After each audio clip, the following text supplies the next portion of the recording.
الحمدللہ کفا و سلام علی عبادہ الذین اصطفیٰ اما بعد۔ محترم ناظرین، پروگرام فضائل رمضان کی اس نشست میں آپ حضرات کا استقبال ہے۔ السلام علیکم ورحمۃ اللہ وبرکاتہ۔ آج کی نشست کا موضوع ہے لیلۃ القدر۔ اعوذ باللہ من الشیطان الرجیم، بسم اللہ الرحمن الرحیم۔ انا انزلناہ فی لیلۃ القدر وما ادراک ما لیلۃ القدر لیلۃ القدر خیر من الف شہر تنزل الملائکۃ والروح فیہا باذن ربہم من کل امر سلام ہی حتی مطلع الفجر۔ رب اشرح لی صدری ویسر لی امری واحلل عقدۃ من لسانی یفقہوا قولی۔ رب زدنی علما سبحانک لا علم لنا الا ما علمتنا انک انت العلیم الحکیم۔ تمام قسم کی تعریفات اللہ وحدہ لا شریک، خالق کائنات، مالک ارض و سما اور مدبر ان سجاں کے لیے ہیں۔ اس کے بعد بے شمار درود و سلام نازل ہو جناب محمد رسول اللہ صلی اللہ علیہ وسلم پر کہ اللہ رب العالمین نے انہیں رحمت للعالمین بنا کر بھیجا۔ اللہم صلی علی محمد وعلی آل محمد کما صلیت علی ابراہیم وعلی آل ابراہیم انک حمید مجید۔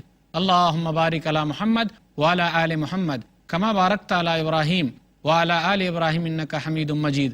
آخری 10 دنوں کی اہم عبادتوں میں سے ایک اہم عبادت لیلۃ القدر کی عبادت ہے۔ لیلۃ القدر کا معنی کیا ہے؟ لیلۃ کے معنی رات، قدر معنی عزت والی رات۔ اسی طرح اس کو شب قدر بھی بولتے ہیں۔ شب معنی رات فارسی زبان میں، اور قدر معنی عزت والی رات۔ لیلۃ القدر کیا ہے؟ اس کی اہمیت کیا ہے؟ لیلۃ القدر کی وجہ تسمیہ کیا ہے؟ کیوں اللہ تعالیٰ نے اس رات کا نام لیلۃ القدر رکھا؟ اس رات کی اہمیت بہت زیادہ ہے۔ یہی وہ رات ہے جس کے اندر اللہ تعالیٰ نے اپنا آخری کلام لوح محفوظ سے اتار کر بیت العزہ میں رکھا، جو ساری انسانیت کے لیے ہے۔ ساری انسانیت کے نام ایک اہم پیغام ہے۔ شب قدر وہ ہے کہ اسی رات میں تمام اہم معاملات طے کیے جاتے ہیں۔ اللہ نے کہا سورہ دخان، سورہ نمبر 44، آیت نمبر 3، آیت نمبر 4، انا انزلناہ فی لیلۃ مبارکۃ انا کنا منذرین فیہا یفرق کل امر حکیم، کہ اسی دن تمام حکمت والے معاملے طے ہوتے ہیں۔ اسی لیے اس رات کا نام لیلۃ القدر ہے۔ اسی رات کا نام لیلۃ مبارکہ ہے، مبارک رات۔ سورہ دخان، سورہ نمبر 44، آیت نمبر 3، انا انزلناہ فی لیلۃ مبارکہ، کہ ہم نے اس قرآن کو مبارک رات میں اتارا ہے۔ اسی رات میں تمام اہم فیصلے ہوتے ہیں، جیسے موتوں کے بارے میں کہ سال بھر تک کن کی موت آئے گی، کن لوگوں کو روزی روٹی کہاں سے ملے گی۔ اسی رات تمام اہم معاملات طے ہوتے ہیں، کس کی موت سال بھر تک آئے گی، کس کو روزی روٹی کہاں سے ملے گی۔ تو گویا کہ یہ رات تقدیر سنوی لکھی جانے والی رات ہے۔ سال بھر تک میں جو تقدیر لکھی جائے گی وہ اسی رات میں لکھی جاتی ہے۔ سورہ دخان، سورہ نمبر 44، آیت نمبر 4، فیہا یفرق کل امر حکیم، کہ اسی رات میں تمام حکمت والے معاملے طے ہوتے ہیں۔ تقدیر ایک ہے جو ماں کے پیٹ میں لکھی جاتی ہے کہ آدمی کو کیا ملے گا، کب کیا کمائے گا، کم مرے گا، نیک ہوگا یا برا ہوگا، وہ ایک تقدیر ہے۔ اسی طریقے سے ایک تقدیر اور ہے، اللہ تعالیٰ نے آسمان و زمین کو پیدا کرنے سے 50 سال پہلے ہی تمام لوگوں کی تقدیر اللہ نے لکھ دی ہے۔ تو تقدیر کی ایک قسم وہ بھی ہے۔ تو گویا کہ تقدیر کو ہم 3 طریقے سے سمجھ سکتے ہیں۔ ایک تو اللہ تعالیٰ نے 50 سال پہلے ہی تمام لوگوں کی تقدیر لکھ دی کہ اس کو کیا ملے گا، کب کیسے کمائے گا، کہاں سے کمائے گا، اچھا ہوگا برا ہوگا، کہاں مرے گا، یہ تمام چیزیں اللہ نے لکھ دی ہے آسمان و زمین کے پیدا ہونے سے 50 سال پہلے۔ تقدیر لکھے جانے کی دوسری شکل ہے کہ جب ماں کے پیٹ میں تھے تو اللہ تعالیٰ نے یہ چیز لکھ دی ہے کہ اچھا ہوگا برا ہوگا، کہاں سے کمائے گا، کیا ہوگا، جنتی ہوگا جہنمی ہوگا، اللہ نے لکھ دیا ہے۔ اسی طریقے سے ایک تقدیر اور ہے جو سال بھر میں وہ معاملات فرشتوں کے ہاتھ سپرد کیے جاتے ہیں کہ یہ سال فلاں فلاں آدمی مریں گے، فلاں فلاں آدمی کو روزی روٹی یہاں سے ملے گی۔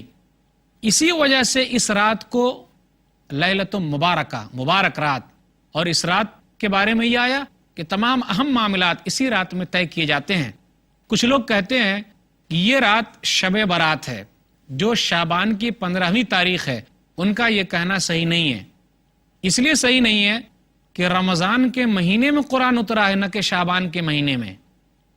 اللہ تعالیٰ نے کہا سورہ بقرہ سورہ نمبر 2 آیت نمبر 185، شہر رمضان الذی انزل فیہ القرآن، رمضان کا مہینہ وہ ہے جس میں قرآن اتارا گیا، اور رمضان کے مہینے میں لیلۃ القدر میں قرآن اتارا گیا. تو مبارک رات اور لیلۃ القدر ایک ہی ہے. اس لیے 15ویں شعبان کو لیلۃ القدر کہنا صحیح نہیں ہے، اور لیلۃ القدر تو آخری 10 دنوں کی طاق راتوں میں ہے. اس کا نام لیلۃ القدر اس لیے بھی رکھا گیا، جیسے کہتے ہیں فلان لہ قدر، فلاں آدمی کے لیے عزت کی چیز ہے. اس رات کو لیلۃ القدر اس لیے بھی کہا جاتا ہے کہ جو کوئی بھی آدمی اس رات میں عبادت کرتا ہے اس کا بڑا مقام ہے. اس رات کو لیلۃ القدر اس لیے بھی کہتے ہیں کہ اس رات کی عبادت کی اہمیت ہے، اور اس رات کو لیلۃ القدر اس لیے بھی کہتے ہیں کہ قدر مانے تنگی، فرشتے اتنے زیادہ اترتے ہیں کہ زمین میں تنگی پیدا ہو جاتی ہے. اس لیے بھی اس رات کو لیلۃ القدر کہتے ہیں. لیلۃ القدر کی تلاش ہمیں کرنی چاہیے. نبی صلی اللہ علیہ وسلم نے کہا تحروا لیلۃ القدر فی الوتر من العشر الاواخر من رمضان، کہ تم لوگ رمضان کی آخری 10 دنوں کی طاق راتوں میں لیلۃ القدر تلاش کرو، قدر والی رات تلاش کرو. تو وہ چاہے 21ویں تاریخ کو ہے، یا 23ویں تاریخ ہے، یا 25ویں تاریخ ہے، یا 27ویں اور یا 29ویں تاریخ ہے. اس رات کی بڑی فضیلت ہے. ان کی فضیلت، اس رات کی فضیلت کا کیا کہنا. اللہ تعالیٰ نے اس رات کے بارے ہی میں ایک پوری سورہ ہی اتار دی ہے، اور اس رات کے نام ہی سے ایک سورہ کا بھی نام ہے، سورہ قدر، سورہ نمبر 97. اللہ نے کہا انا انزلناہ فی لیلۃ القدر، بے شک ہم نے اس کو قدر والی رات میں اتارا ہے. وما ادراک ما لیلۃ القدر، اور قدر والی عزت والی رات کیا ہے آپ کو کیا معلوم. لیلۃ القدر خیر من الف شہر، قدر والی رات وہ ہے جو 1000 مہینے کی عبادت سے بہتر ہے. تنزل الملائکۃ والروح فیہا باذن ربہم من کل امر، کہ فرشتے اور جبریل امین اپنے رب کے حکم سے اس رات اترتے ہیں. شاید کہ کچھ لوگ یہ سمجھ رہے ہوں گے کہ اس میں روح کا معنی آیا ہے، تو کیا روح سے مراد عام لوگوں کی روح ہے کیا جو اس رات دنیا میں واپس آتی ہے؟ نہیں، ایسا نہیں ہے، بلکہ عربی زبان کے اندر اور قرآن کریم میں روح کے کئی معنی ہیں. روح کا ایک معنی ہے عام روح، جیسے عام لوگوں کی روح ہوتی ہے. سورہ اسراء سورہ نمبر 17 آیت نمبر 85.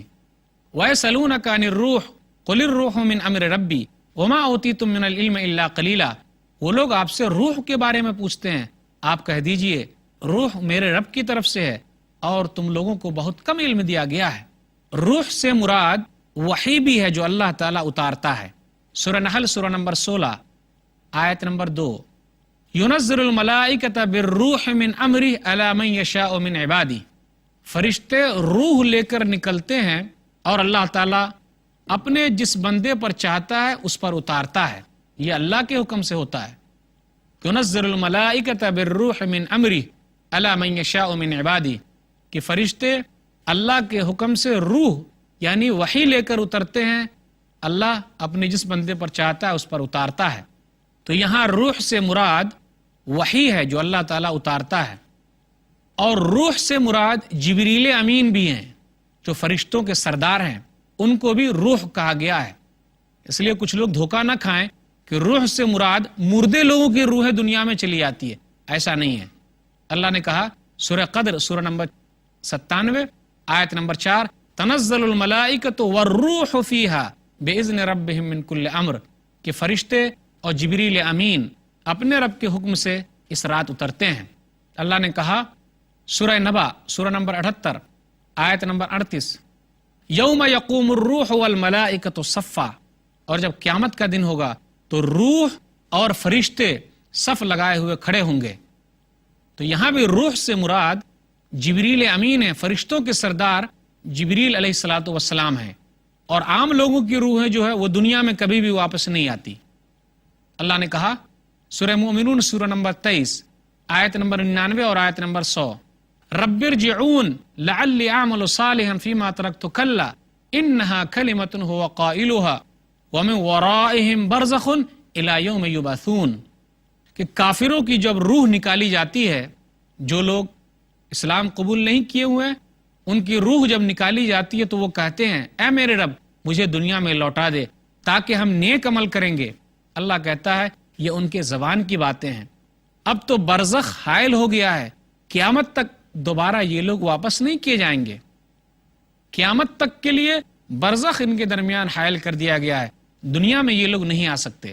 اس لیے روح سے مراد جبریل امین علیہ الصلاۃ والسلام ہے، جو اللہ تعالیٰ کا حکم لے کر اس رات فرشتوں کے ساتھ اترتے ہیں، اور ان کا یہ سلسلہ آج بھی جاری ہے اور قیامت تک جاری رہے گا۔ سلام ہے حتی مطلع الفجر، یہ سراسر سلامتی والی رات ہے اور یہ سلسلہ فجر تک قائم رہتا ہے۔ سورہ اسراء سورہ نمبر 17 آیت نمبر 85۔ اس کا مطلب یہ ہے کہ یہ سلسلہ صبح تک جاری رہتا ہے، اس رات میں خیر ہی خیر ہے، بھلائی ہی بھلائی ہے۔ یا اس کا مطلب یہ ہے کہ اس رات کوئی آدمی نیکی کرنا چاہے تو نیکی کر سکتا ہے، شیطان اسے بھٹکا نہیں سکتا۔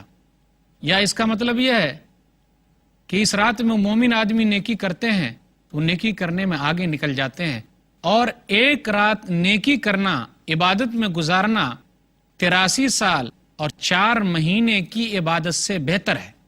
ایک رات عبادت کرنا 83 سال اور 4 مہینے کی عبادت سے بہتر ہے، وہ رات لیلۃ القدر ہے۔